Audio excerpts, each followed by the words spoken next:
seakan-akan nggak berpengaruh gitu.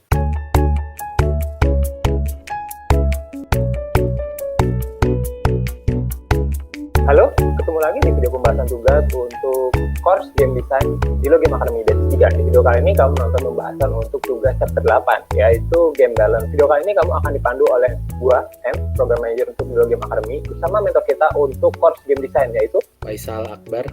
Kayak gitu kita langsung lihat instruksi tugasnya apa. Jadi tugas untuk chapter 8 ini ada dua ya. Yang pertama menentukan hubungan variabel yang penting untuk balancing gamenya.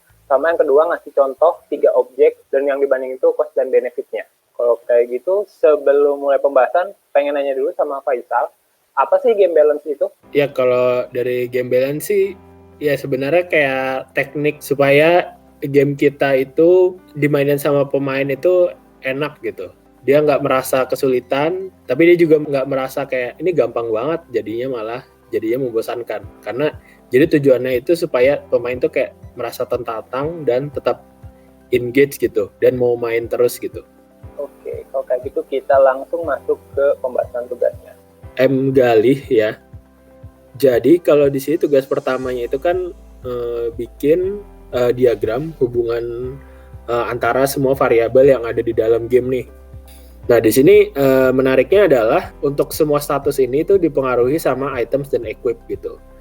Terus kemudian di sini bagus sih. Jadi kalau misalnya ada musuh yang nyerang itu ini ada defense-nya. Jadi kalau misalnya pemain nguatin fokus di defense, ya berarti misalnya enemy serangannya berapa, pasti akan dikurangin kan sama defense-nya. Nah itu juga jadi poin yang bagus sekali sih supaya pemain bisa naikin si defense-nya. Nah, terus mungkin catatan berikutnya adalah di sini kalau kita lihat untuk menambahkan HP yang hilang atau nyawa kalau misalnya diserang itu hanya bisa menggunakan e-skill doang gitu. Nah, di sini pertanyaannya, emang ya sebenarnya nggak apa-apa kalau misalnya emang ya udah cuman bisa revive atau nambahin nyawa lewat skill doang gitu. Tapi biasanya kan kalau di game lain misalnya let's say suatu ketika EP-nya dia habis atau mananya dia habis, jadi dia nggak bisa nambahin nyawa kan. Biasanya ada opsi nambahin minum potion gitu, atau nambahin nyawa pakai item-item gitu, atau dari equip yang dia punya gitu. Nah, menurut gue nanti di sini akan jadi challenging nih, gimana supaya di setiap levelnya pemain nggak terlalu merasa kayak apa ya, bergantung banget sama skillnya, atau mungkin malah Gali maunya ini ya kayak pemain itu cepet-cepet ngalahin musuh gitu dengan attack dan intelligence yang gede gitu. Jadi nyawanya itu berkurangnya sesedikit mungkin, dan si skillnya ini dipakai juga nggak banyak-banyak banget gitu. Nah itu nanti PR selanjutnya adalah nyimbangin gimana si nilai skill yang dia punya, nilai HP yang pemain punya, sama tingkat kesulitan si musuhnya sih. Kurang lebih kayak gitu. Ini kan di sini bisa dilihat kalau experience itu yang berfungsi untuk naikin level dan pada akhirnya nambahin si statnya itu didapetin kalau dari sini dari quest ya. Jadi selesaikan quest sama dengan dapat EXP. Ya tadi seperti tadi Faisal bilang ya, kalau memang itu yang dirancangnya begitu ya nggak apa-apa. Tapi memang kan kalau dalam game kayak gini mungkin ini RPG ya. Nah RPG ini biasanya kan EXP ini didapetin ketika abis nge-slay si musuhnya gitu, abis si musuhnya mati dapat. Nah kalau ini didapetinnya baru setelah quest. Mungkin itu perlu dicek apakah memang begitu. Kalau memang begitu ya nggak apa-apa sih, nanti paling bisa disesuaikan lagi. Tapi kalau misalkan ternyata karakter dapat EXP-nya setiap ngalahin enemy, berarti mungkin itu perlu dibenerin lagi gitu. Ya jadi kalau misalnya kayak gini mungkin jadinya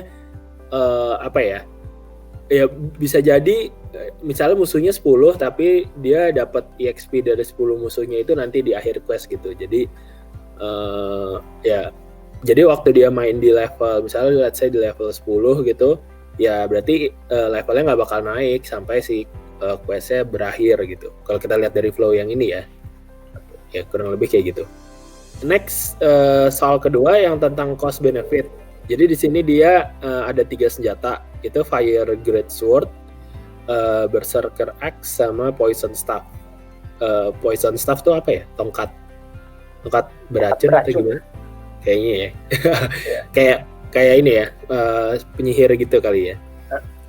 Ya, jadi kalau di sini kalau misalnya kita lihat dari damage sama price-nya itu udah ini ya, udah apa namanya, udah seimbang lah antara cost dan benefitnya. Nah, yang jadi pertanyaan nih di sini kalau Axe dia harganya paling mahal nih, tapi sayangnya dia nggak punya elemen gitu. Nah, apakah ini kalau misalnya lihat dari cost benefit di game-nya nanti harus dicoba apakah ini nih seimbang nih dengan harga 1.500. Oke, dia dapat ininya lebih gede nih daripada yang lain tapi tidak punya elemental gitu. Nah, apakah harganya udah seimbang atau belum? Nah, terus mungkin dari efeknya juga ini harus dicoba juga sih. Soalnya di sini kayak dikhawatirkan kayak misalnya ini Fire Great Sword kan ada double damage untuk yang elemennya berlawanan gitu. Terus habis itu kalau diserangnya 3 kali ada jadi ada luka bakar gitu. Nah, apakah ini malah nggak jadi lebih OP kah atau maksudnya lebih kuat kah daripada yang Berserker Axe? Karena yang Berserker Axe hanya ada stun 30% doang gitu. Padahal harganya udah lumayan mahal nih gitu. Nah, kalau biasanya sih kalau saran mungkin biasanya satu senjata dijadiin benchmark dulu gitu. Misalnya kita ada ini nih, ada bedil gitu, misalnya kayak pedang kecil gitu. Misalnya pedang kecil damage-nya 15, nggak ada elemen, terus misalnya type-nya small sword sama misalnya price-nya 100 gitu misalnya. Nggak ada efek apa-apa gitu. Nah, itu jadi benchmark tuh. Oh, berarti yang paling murah nggak ada elemen tuh 100 gitu. Nah, dari situ kita bisa eskalasi. Berarti kalau misalnya damage-nya nambah 10 gitu misalnya, harganya nambah berapa. Kalau misalnya ada elemen itu nambah berapa. Nah, terus habis itu Galih juga bisa bikin tingkatan senjatanya dari yang paling basic untuk semua tipe gitu. Jadi misalnya Great Sword ada normal Great Sword, Axe ada normal Axe, Magic Staff ada normal Magic Staff gitu misalnya. Nah, dari situ baru misalnya dibikin variasinya. Oh, ada yang Poison, ada yang Axe, ada yang Berserker, yang Great Sword ada mungkin ada Fire, Water, Wind gitu. Nah, itu dari situ baru ditambahin pelan-pelan. Itu saran ya. Nah, terus saran yang kedua, di sini kita kurang tahu mekanik battle-nya ini sebenarnya turn based atau ini nih action gitu, yang kayak hack and slash gitu. Nah, kalau misalnya hack and slash mungkin perlu ditambahin ini nih satu parameter, yaitu speed gitu. Karena biasanya kalau kita lihat di game-game yang action, orang yang pakai axe itu kan biasanya timing nyerangnya lebih lambat ya, karena biasanya suka ngancang-ngancang dulu kan, tarik dulu ke belakang baru mukul gitu, walaupun memang damage-nya lebih gede gitu. Nah, itu bisa jadi pertimbangan apakah harganya mau diturunin sedikit gitu, karena ada kekurangan yang tadi gitu. Jadi itu ditimbang cost benefitnya tadi, misalnya dari speednya, elemennya, tipenya sama si efeknya. Kurang lebih kayak gitu sih untuk tugas yang pertama ini. Sip Yuli Purnama ya. Kurang lebih gambaran gameplaynya. Jadi waktu masuk ke game, pemain tuh recharge dulu energinya. Terus kalau nggak salah kita sebagai serigala itu nanti kayak dikejar manusia gitu. Dan ada sniper. Jadi pertama-tama waktu kita recharge harus sembunyi dulu. Nanti kalau energinya udah penuh baru kita mengalahkan si manusia-manusia yang ngejarin kita gitu. Nah, kalau di sini mungkin variabelnya nggak terlalu banyak. Jadi untuk bertarung itu lebih ke health point sama attack gitu ya. Terus ada skin sama equip senjata gitu. Nah, mungkin kalau di sini untuk Yuli itu bagian-bagian yang kayak skin sama koin dan equip senjata, kalau dilihat dari penjelasannya kan ada hubungannya ya. Kayak koin itu kalau misalnya kita lihat di sini, koin itu nanti bisa ditukarkan dengan gold nih di sini untuk membeli skin gitu. Nah jadi sangat sangat disarankan ya untuk jadi dari koin ini ditarik garis gitu, misalnya ke gold, terus habis itu baru ditarik ke skin gitu. Nah terus dari skin dan equip ini ngaruhnya kemana nih?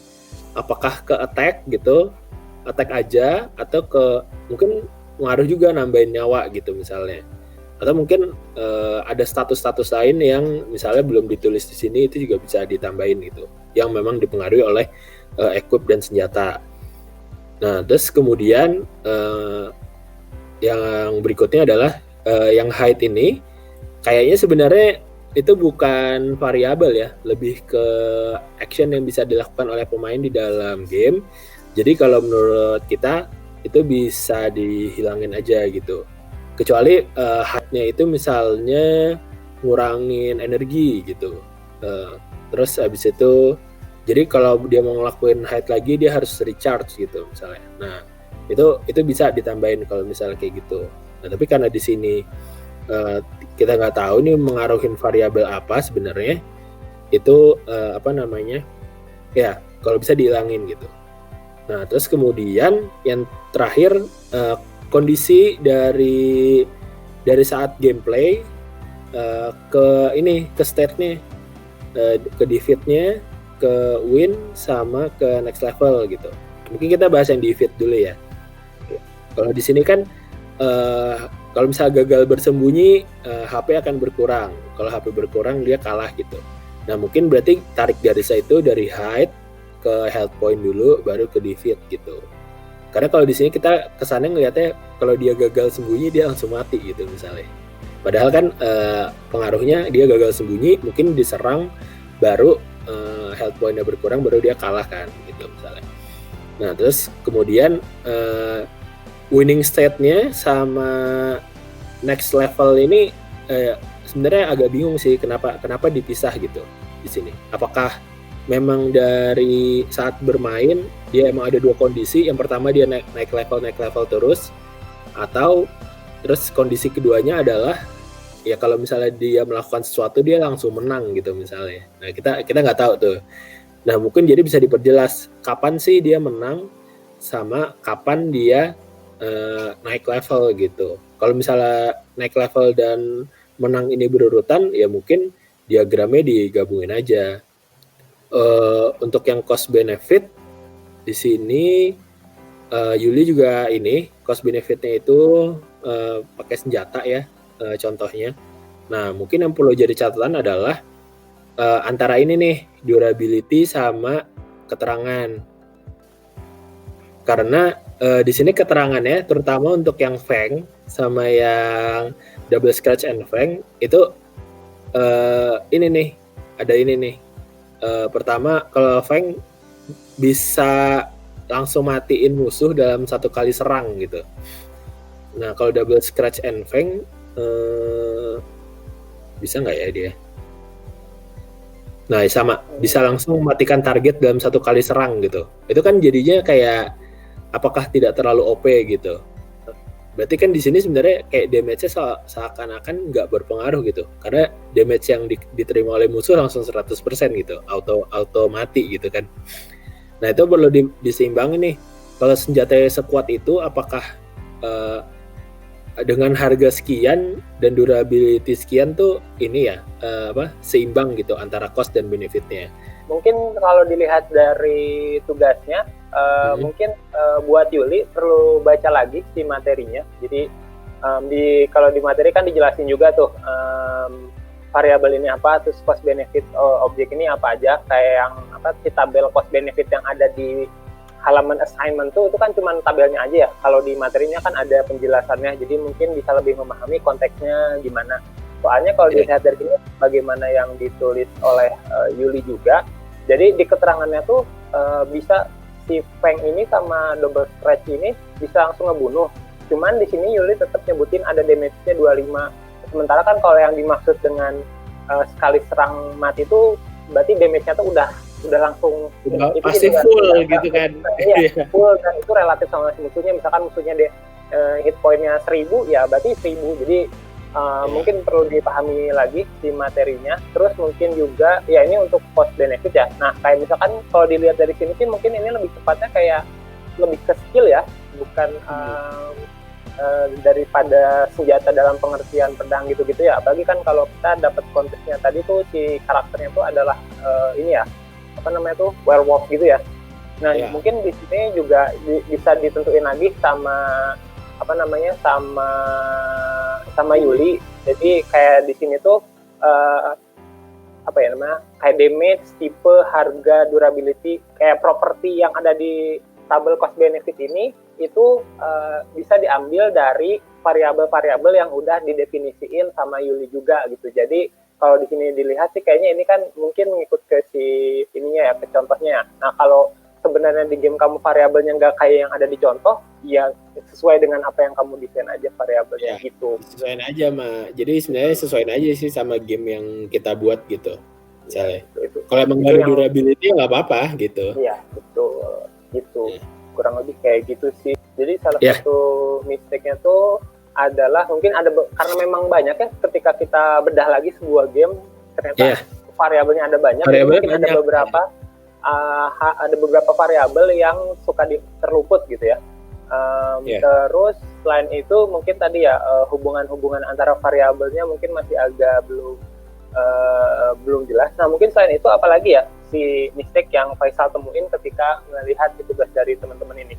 Oke, mungkin lebih ke saran kali ya.